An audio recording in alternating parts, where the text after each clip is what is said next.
From Lagos, the nation's commercial capital, this is the news at 10, live from Channels Television. Reported tonight, Ijoma Oyato. Hello and welcome. Tonight, Borno government clears the air on missing girls, puts actual figure of those kidnapped at 234.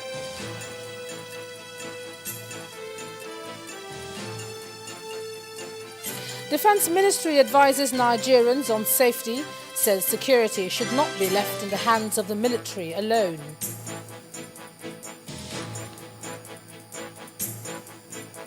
Political parties put aside differences, support fight against terror in the country.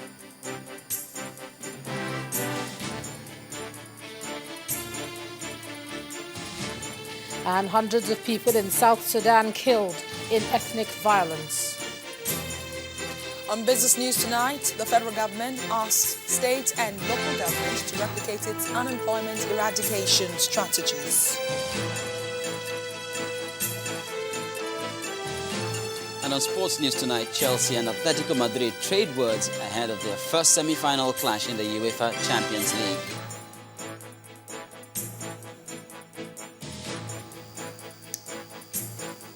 I'm Linda Kibe, and from Abuja, residents defy security threats in Abuja, throng the national park and other fun sports for relaxation.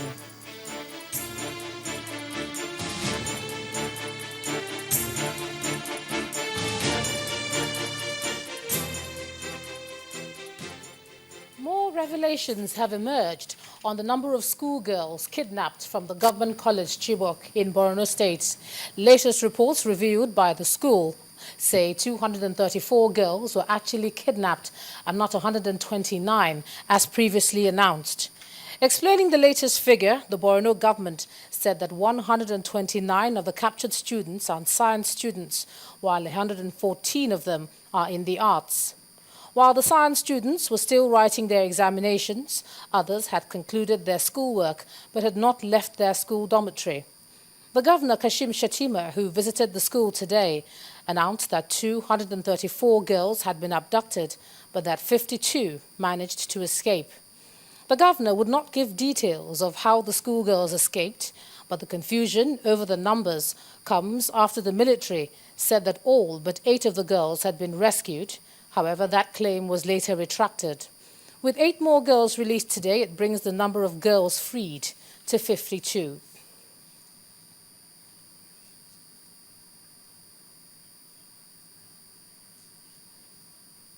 Meanwhile, the Bauchi state government has ordered the evacuation of 200 students from the government girls' secondary school, Yana. This follows the attack on the school by a gunman located in Yana, Shira local government area of Bauchi state last Sunday, which led to the death of a 5-year-old girl. The State Commissioner for Education, Alhaji Ibrahim Aminu, says that the students were evacuated to enable the school authorities carry out renovation work on the building, which was burnt down during the attack. According to the state government, the evacuation is temporary because the students will only stay away for 3 weeks. The state government adds that the students in the school now are final year students writing WAEC because the JSS 1 to 3 and the SS 1 and 2 are on break. The commissioner goes on to deny insinuations that the evacuation of the students was connected to the attack launched in the area on Sunday, assuring that adequate security measures have been put in place by the state government to ensure the security of all schools in the state. Now, as Nigeria intensifies its fight against terrorism, the Minister of State for Defense, Senator Musiliu Obanikoro, has denied allegations that the sects being supported with arms and food supplies dropped from military helicopters. The minister, while speaking on our breakfast program, Sunrise Daily, called on Nigerians to support the military operations towards combating terrorism in the country. We should not reduce this situation to a beer parlor talk, where people just wake up and come up with stories, no, but or sit down somewhere. This is not beer parlor. We actually spoke with some persons on the front lines, and They say there was a Basila company that discovered this, and they made it known to DMI. This issue you have raised in a meeting with the service chiefs, I've asked that question. That could it be true that that is happening? And they told me emphatically, no. So I want to believe them that it is not so. You see, security is not just about security agencies. It's about the people.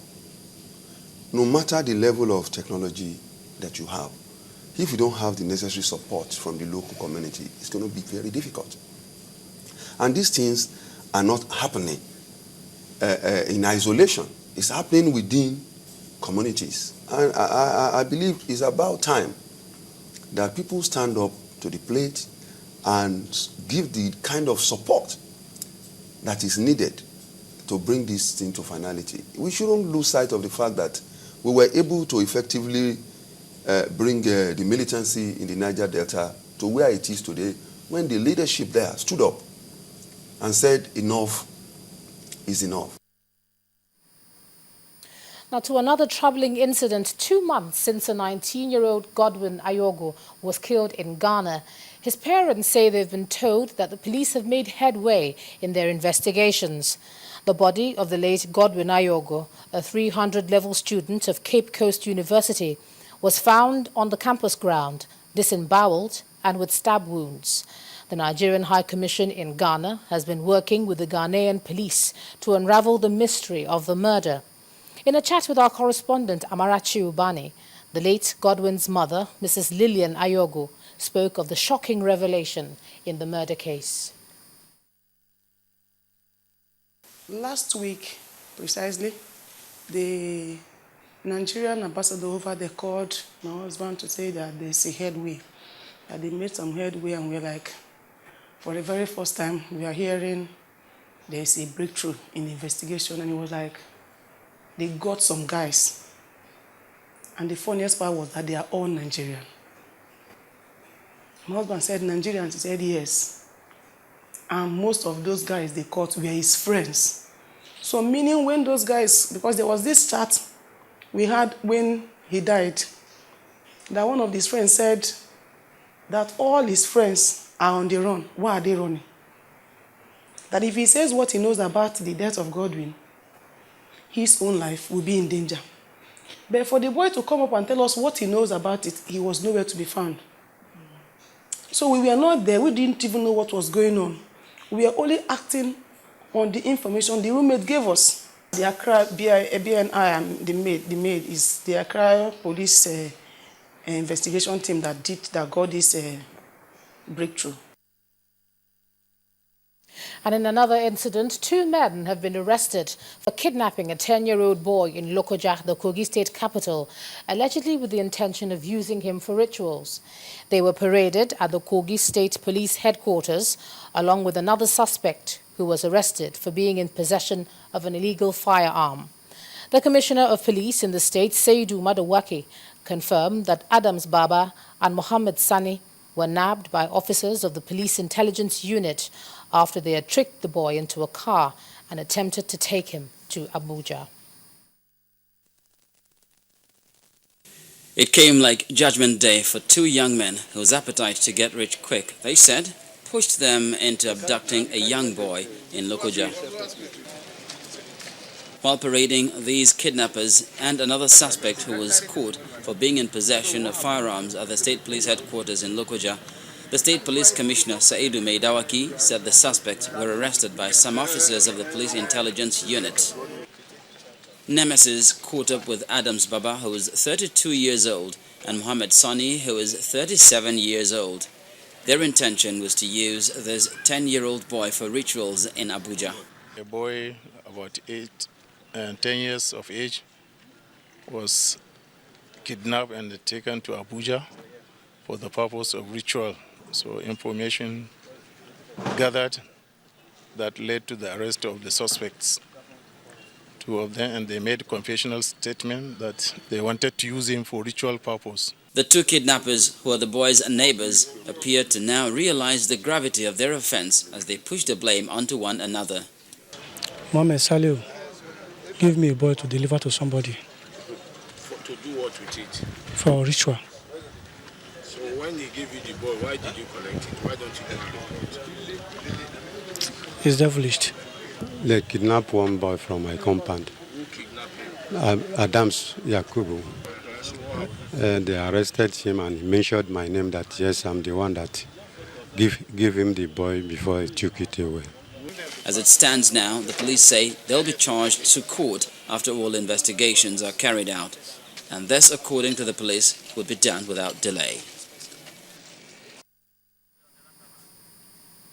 In part 2, after the break, Abuja residents defy security threat, throng fun spots for Easter break. That's in a moment. Please stay with us.